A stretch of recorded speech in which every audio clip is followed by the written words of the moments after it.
All right. Welcome, everybody, to the first CapXCards live stream. Today, I'm going to be doing some combing through eBay listings and looking for potential cards to grade.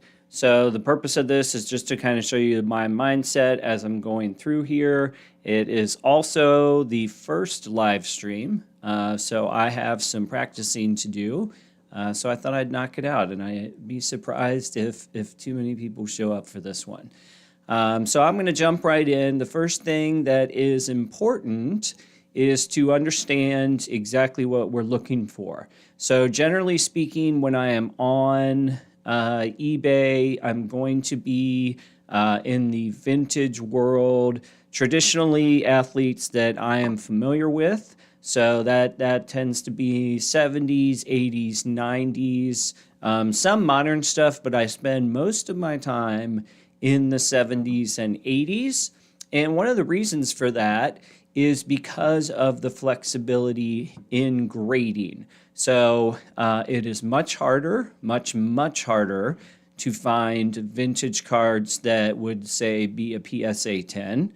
However, the other things that are involved, whether you're talking, and you can see this here, 9.5s, 9s, 8s, you can still make some money with the right card if it gets to be a graded 8.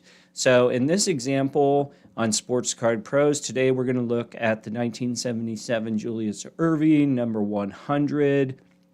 I can tell you that this card is incredibly difficult to find, well-centered, but I thought we would use it as an example because what you can see here over these past several sales, you can find this card for under $20. You can win an auction with this card for under $20, sometimes as low as single digits.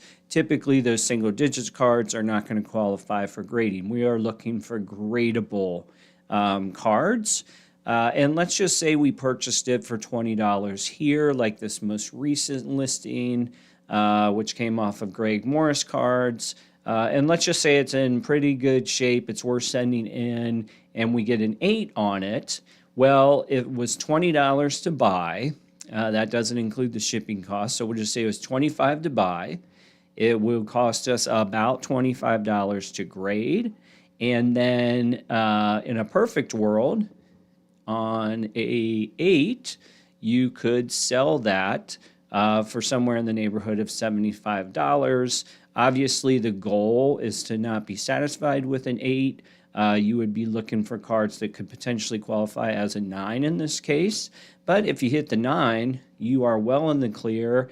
And most importantly, I think for me, if you hit the 8s, you're probably about flat with a couple bucks to spare. So hopefully that makes sense.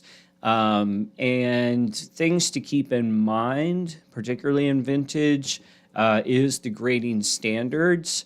So when we are looking for 10s, or if we are hoping for 10s, centering is just about everything in the vintage world. So I always say centering, corners, surface. Centering, corners, surface, and then we have to factor in the back as well with vintage. But on the centering, tolerance not to exceed 55-45% on the front. And this is important in vintage world, 75-25 on the reverse. If we switch to a 9, you can get to 60-40 and 90-10 for the back. And then on an 8, you're looking at 65-35, 90-10. And in my world, the assumption is that we really want to have 4, sharp corners, certainly, barely touched, if anything, on the corners. So let's jump in, because I think that this will be an interesting way for you to see how one person does this. I think this is a 100. I have to clear some of these filters out because they were from a different search. Let's clear this.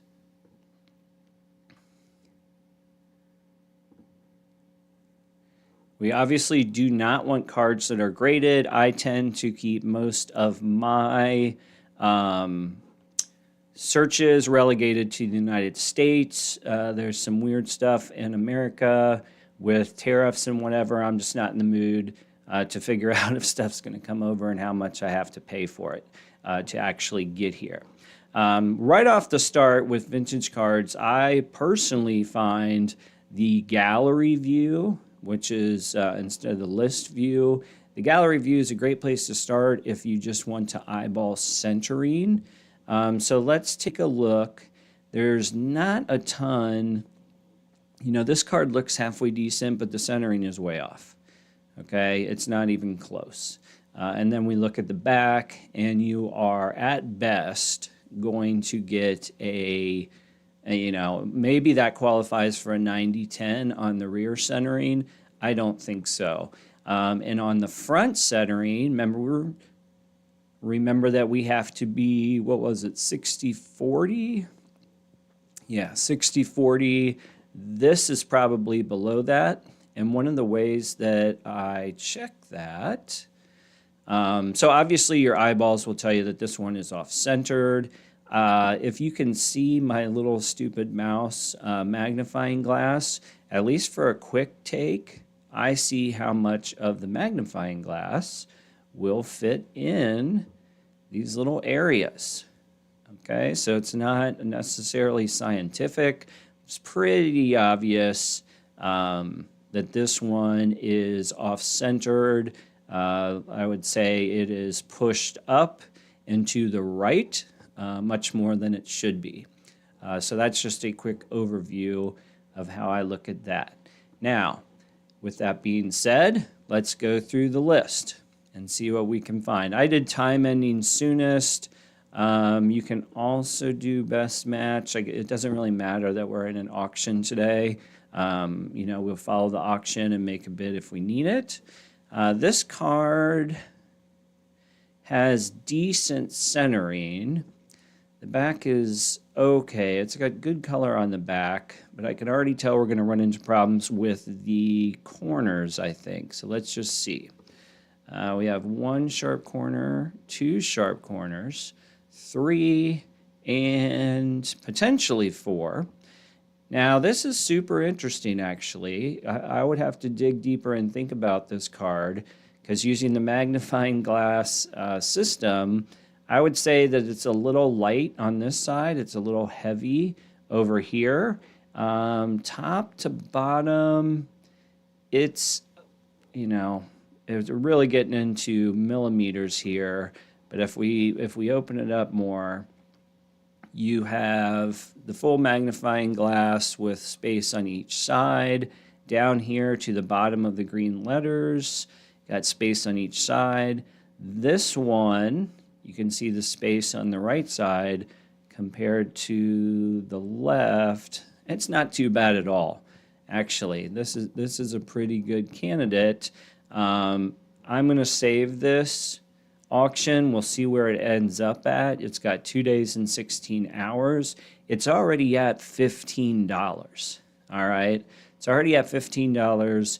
I don't like the centering on the back, certainly for a 10, but it could qualify as a 9 or 8. And if we go back to our chart, if you were to get an 8, you know, you can make $10 as long as you didn't pay probably any more with shipping than $25.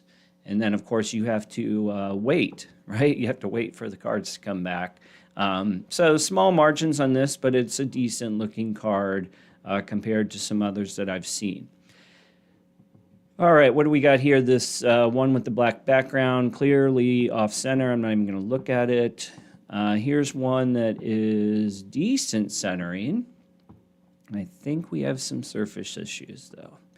Yeah, so you have, I call these printer farts, but this sort of blackening from the ink and the old printers, pretty common on vintage, but this one covers the whole card, and it really takes away from the appearance. You do have 2 out of 4 corners, so this is not a sharp corner. This would be what I would consider touched. Same with this one.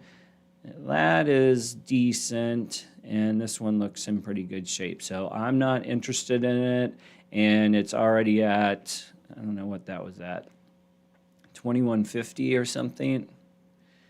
Anyway, I lost my place on it. Oh, it was already at 20. It was right here. All right. This guy says near mint. And let's bring it up and take a look. Definitely off center. Can already see surface issues. The top, you know, has extra on the top. I would say heavy to the top. Also on this right side, and then you can see the surface, but we also are missing 1, 2, 3, 4 corners are touched here. I'm not interested. Then you also have, it's just not a clear image, honestly. It doesn't have much appeal.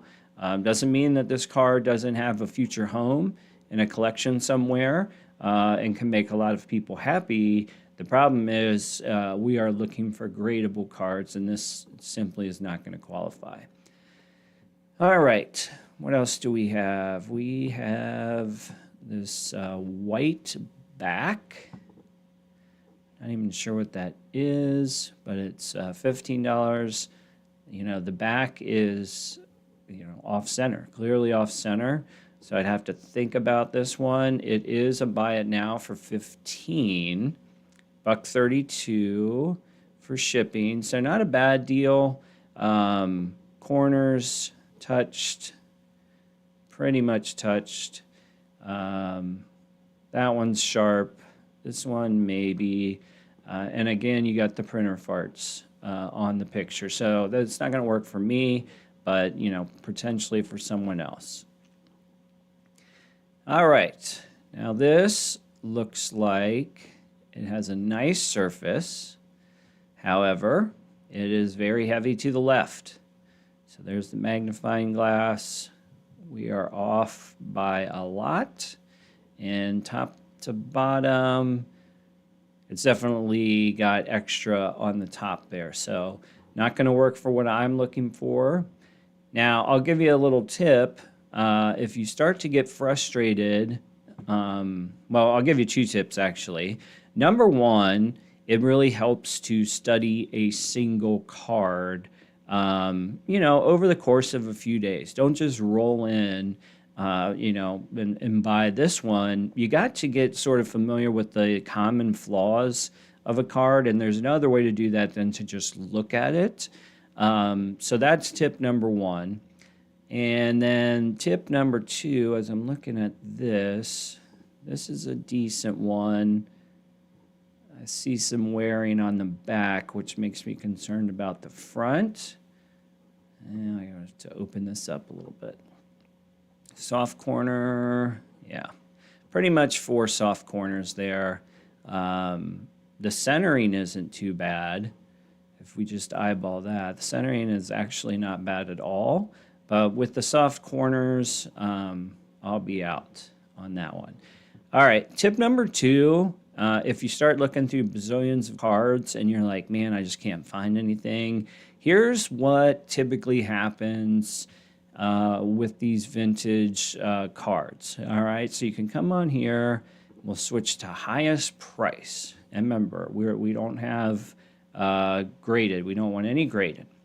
And very common in this world is a slew of sellers who basically charge graded card prices for their ungraded cards. Now, that's okay to an extent, but financially, so if we take this one, which I can already see, corner, and probably a touched corner, that doesn't look good, and neither does that. So here we are at $150 is this asking price. Of course, there'll be a make offer. But if we go back over and we look at sort of the market prices for this, a PSA 8 is maybe $75, okay?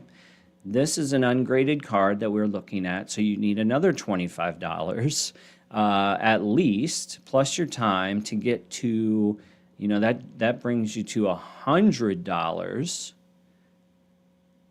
That would be the break-even price, right? So unless you're looking at this, where'd it go? Unless we're looking at this $150 1977 Julius Erving, unless we're basically all but guaranteed to get a 9, right, for that would run maybe 350, then this deal doesn't make sense on any stretch of the imagination. I can tell you with certainty this is not a PSA 9. So they will need the special kind of collector to come in here and pay that price. Now, if the if the listed price and make offer were closer to each other, okay, maybe it would be worth sending an offer. But when you're at 150 and, I pretty much need to be $75 minus $25 to get to break even, we are not even close enough that it's not even worth my time. All right, how about this pack looking fresh card? And this is a buy it now, $89, supposedly in someone's cart. By the way, the in someone's cart, I'm not saying that doesn't happen. However, if you sell on eBay, you know that you can put your own cards in your cart. It's a pretty common ploy to make things seem, instill some urgency. This does look very, very nice, at least on the initial take. We look like we have 4 sharp corners. And we have almost perfect centering. I mean perfect centering. Surface here. First, let me check the corners. There are some printer marks, but this is the great pictures, by the way. Great pictures on this card to be able to see the surface, because that would be your next concern. Just by looking at it here, you would say, wow, this really looks good. But to be able to see the surface like this, it eliminates the bumps and the dents that you might pick up with it. All right, so I would say, I'll follow this card. It's a little bit more than I want to spend today, but it's a pretty good crack at a 9. All right, it's a pretty good crack at a 9. Now, what I would say before you buy it is to come in here and look at some 9s. Unfortunately, the way this is set up, their most recent listing is way back in February. Do we have any 10s? Nope. 10s are way back. We know PSA is grading harder, but I think that this is a pretty fair margin for this, potential 9 or 10 at $89. I'd say that's fair if you're the right person. This was probably worth taking a chance on, depending on your budget settings. I've already bought several cards this week, so I am not going to jump in on it. All right, take a look at, how about comparatively? We had, basically a nice setup here. How about this for $85? Now, BBC Emporium is a huge, I'm guessing they're consigners, I'm not sure, but worst case scenario, they are a huge eBay seller. They typically have every card under the sun in the 70s, 80s, 60s, and they have them at different conditions. So this particular one at 85, it is hard to say how high that is up their scale. But looking at the back, I'm going to say they have ones that they've priced more aggressively. Because this card is absolutely off-center. It's got heavy border on the bottom, as you can see. And then this is the right side. Left and right aren't too bad. I don't know, certainly not in the 10s range. This card is not a 10. You can see, you know, surface alone, a little touch on these corners. These corners are not, they are good. They are very good. They are sharp. I wouldn't say they are gem mint sharp, particularly this one. That's just my opinion. But let's go to BBC here. It has everything under the sun. And okay, so cool. They did some curated versions of this one for me since I was just searching. And it looks like for the 77 Dr. J, 85 is sort of their high mark. So we looked at one. This is another. Oh, I think we looked at this one because it had the thick bottom border. This one is probably a little bit better. Yeah, this one is probably a little bit better. The corners are much sharper. Corners are much sharper. The overall appeal of the surface, I mean, you have some printer farts, as I call them. I don't know. And the centering does look a little awkward. So see how the magnifying glass fits completely in down here? But at the top, I mean, this is like a classic OC, off-centered, because it's not off-centered in a parallel format, right? It's not just to the left, just to the up. Actually, the image is legitimately not level with the surface of the card. So if we compare that back to this one right here, this one wins no brainer. Okay? All right. So with that, that was a little take. We did the 1977 Topps Julius Erving, number 100.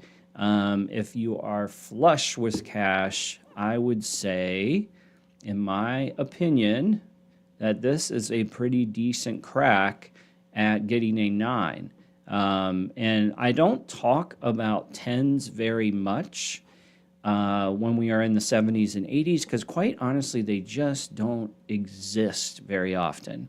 And now that the grading standards are higher, this is a fun number, $5,000. But if you're playing this game like I am, you are really focused on 8s and 9s with a 10. You know, I would never budget. Even that last card we looked at that was in good shape looked really, really clean. I thought it was a pretty strong 9 candidate. I would never, if that card was $1,000. Let me show you what I was looking at. This one. So if this card was $1,000, right, and the math says that a 10 is worth $5,000, I would never budget that in a million years. You can do that with maybe some of the ultra-modern cards. It's just too hard, guys. It really is. It's just too hard in vintage land to bank on that. But here on a 9, you're still 3xing your money if that's the worst thing that happens to you. All right, guys. Hope you enjoyed this look. Let me know if you have any questions in the comments. Again, this is first crack at the live stream, so I don't even know how the output will fare. We'll figure that out here in a little bit. But thanks for coming out and watching this, and we will see you on the next video.